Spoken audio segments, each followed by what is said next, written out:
Cinema விட்டு ஏன் போறீங்க அப்படின்ட்டு நிறைய பேர் கேக்குறாங்க. சினிமான்றது ஒரு மிகப்பெரிய ஒரு கடல். அதுல ஒரு கரையோரமா ஒரு சின்னதா ஒரு மணல் வீடு கட்டணும்னு தான் நான் ஆசைப்பட்டேன்.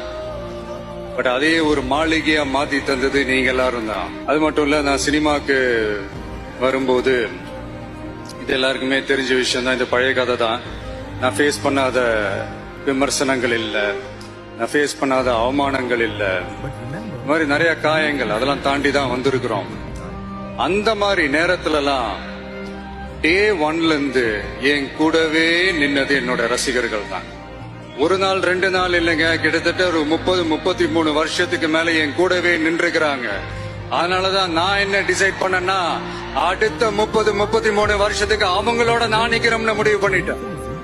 எனக்குன்னு ஒண்ணுனா வந்து தியேட்டர்ல நிக்கிறாங்க, நாளைக்கு அவங்களுக்குன்னு ஒண்ணுனா அவங்க வீட்டுல போய் நிக்கணும்னு நான் முடிவு பண்ணிட்டேன்.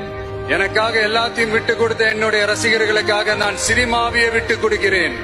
இந்த விஜய் சும்மா நன்றின்னு சொல்லிட்டு போறவன் கிடையாது.